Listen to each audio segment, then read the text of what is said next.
दोस्तों सब्सक्राइब करें हमारे चैनल को और बेल आइकन को प्रेस करके ऑल पर क्लिक करें। आज की कहानी विक्रम बेताल में पाप किसको लगा। काशी में प्रताप मुकुट नाम का राजा राज्य करता था। उसके वज्र मुकुट नाम का एक बेटा था। एक दिन राजकुमार दीवान के लड़के को साथ लेकर शिकार खेलने जंगल गया। घूमते घूमते उन्हें तालाब मिला। उसके पानी में कमल खिले थे और हंस किलोल कर रहे थे। किनारों पर घने पेड़ थे जिन पर पक्षी चहचहा रहे थे। दोनों मित्र वहां रुक गए और तालाब के पानी में हाथ मुंह धोकर ऊपर महादेव के मंदिर पर गए। घोड़ों को उन्होंने मंदिर के बाहर बांध दिया। वो मंदिर में दर्शन करके बाहर आए तो देखते क्या है कि तालाब के किनारे राजकुमारी अपनी सहेलियों के साथ स्नान करने आई है। दीवान का लड़का तो वहीं एक पेड़ के नीचे बैठा रहा, पर राजकुमार से ना रहा गया। वह आगे बढ़ गया। राजकुमारी ने उसकी ओर देखा तो वह उस पर मोहित हो गया। राजकुमारी भी उसकी तरफ देखती रही। फिर उसने क्या कि जूड़े में से कमल का फूल निकाला, कान से लगाया, दांत से कुतरा, पैर के नीचे दबाया और फिर छाती से लगा अपनी सखियों के साथ चली गई। उसके जाने पर राजकुमार निराश हो अपने मित्र के पास आया और सब हाल सुनाकर बोला, मैं इस राजकुमारी के बिना नहीं रह सकता, पर मुझे ना तो उसका नाम मालूम है ना ठिकाना, वह कैसे मिलेगी। दीवान के लड़के ने कहा, राजकुमार आप इतना घबराएं नहीं, वह सब कुछ बता गई है। राजकुमार ने पूछा, कैसे। वह बोला, उसने कमल का फूल सिर से उतार कर कानों से लगाया तो उसने बताया कि मैं कर्नाटक की रहने वाली हूँ। दांत से कुतरा तो उसका मतलब था कि मैं दंतबाट राजा की बेटी हूँ।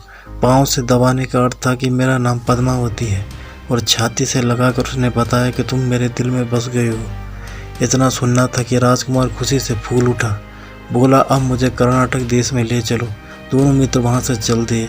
घूमते फिरते सैर करते दोनों कई दिन बाद वहाँ पहुँचे।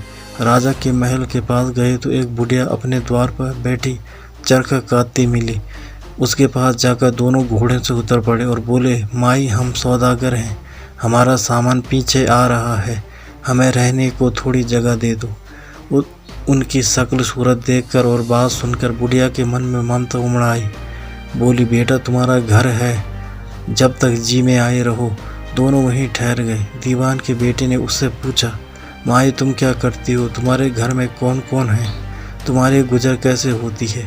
बुढ़िया ने जवाब दिया, बेटा मेरा एक बेटा है जो राजा की चाकरी में है। मैं राजा की बेटी पद्मावती की धाई थी। बूढ़ी हो जाने से अब घर में रहती हूँ। राजा खाने पीने को दे देता है। दिन में एक बार राजकुमारी को देखने महल में जाती हूँ। राजकुमार ने बुढ़िया को कुछ धन दिया और कहा, माई कल तुम वहाँ जाओ तो राजकुमारी से कह देना कि जेठ सुदी पंचमी को तुम्हें तारा पर जो राजकुमार मिला था वह आ गया है। अगले दिन जब बुढ़िया राजमहल गई तो उसने राजकुमार का संदेशा उसे दे दिया। सुनते ही राजकुमारी ने गुस्सा होकर हाथों में चंदन लगाकर उसके गाल पर तमाचा मारा और कहा, मेरे घर से निकल जा। बुढ़िया ने घर आकर सब हाल राजकुमार को कह सुनाया। राजकुमार हक्का बक्का रह गया। तब उसके मित्र ने कहा, राजकुमार आप घबराएं नहीं, उसकी बातों को समझे। उसने देसी उंगलियों सफ़ेद चंदन में मारी। इससे उसका मतलब यह है कि अभी 10 रोज चांदनी के हैं, उनके बीतने पर मैं अंधेरी रात में मिलूंगी। 10 दिन के बाद बुढ़िया ने फिर राजकुमार को खबर दी तो इस बार उसने केसर के रंग में 3 उंगलियां डुबोकर उसके मुंह पर मारी और कहा, भाग यहाँ से। बुढ़िया ने आकर सारी बात सुना दी। राजकुमार शोक से व्याकुल हो गया। दीवान के लड़के ने समझाया, इसमें हैरान होने की क्या बात है, उसने कहा है कि मुझे मासिक धर्म हो रहा है, 3 दिन और ठहरो। 3 दिन बीतने पर बुढ़िया फिर वहां पहुंची। इस बार राजकुमार ने उसे फटकार कर पश्चिम की खिड़की से बाहर निकाल दिया। उसने आकर राजकुमार को बता दिया। सुनकर दीवान का लड़का बोला, मित्र उसने आज रात को तुम्हें उस खिड़की की राह बुलाया है। हमारे खुशी के राजकुमार उछल पड़ा। समय आने पर उसने बुढ़िया की पोशाक पहनी, इत्र लगाया, हथियार बांधे। दोपहर रात बीतने पर वह महल में जा पहुंचा और खिड़की में से होकर अंदर पहुंच गया। राजकुमारी वहां तैयार खड़ी थी। वह उसे भीतर ले गई। अंदर के हाल देखकर राजकुमार की आंखें खुल गई। एक से एक बढ़कर चीजें थी। रात भर राजकुमारी के साथ रहा। जैसे ही दिन निकलने को आया कि राजकुमारी ने राजकुमार को छिपा दिया और रात होने पर फिर बाहर निकाल लिया।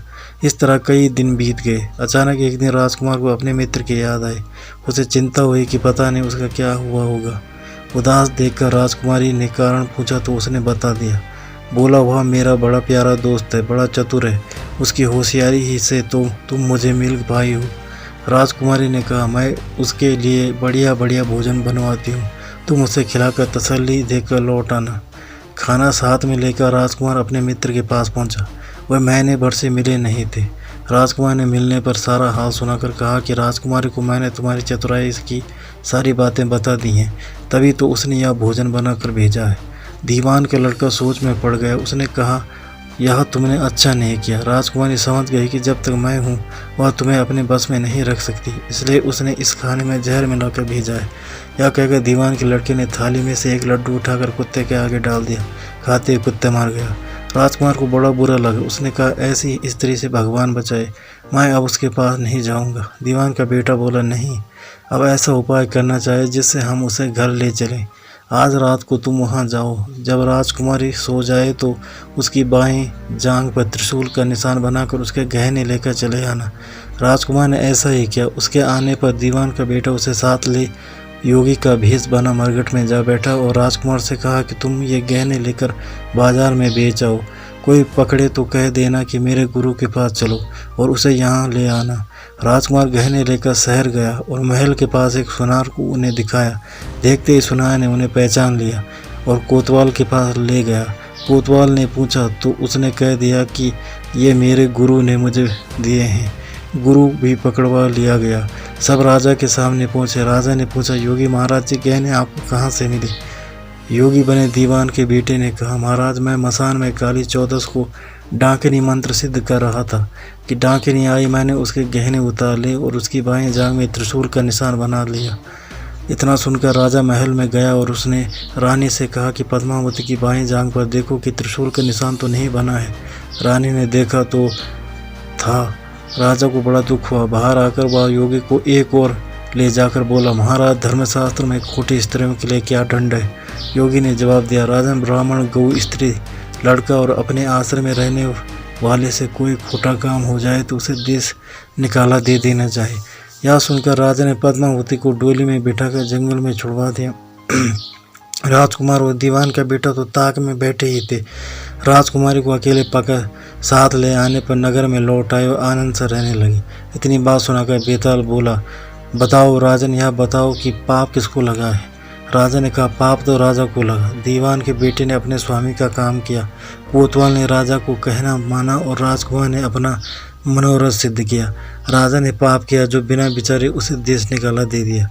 राजा का इतना कहना था कि बेताल फिर उसी पेड़ पर जा लटका। राजा वापस गया और बेताल को लेकर चल दिया। बेताल बोला, राजन सुनो, एक कहानी और सुनाता हूँ। तो दोस्तों, ये थी आज की कहानी। उम्मीद करता हूँ आपको कहानी पसंद आई होगी। अगर आपको कहानी पसंद आई है तो चैनल को सब्सक्राइब करें, बेल आइकन को प्रेस करके ऑल पर क्लिक करें, वीडियो को लाइक तथा शेयर करें और हमें सपोर्ट करें। धन्यवाद।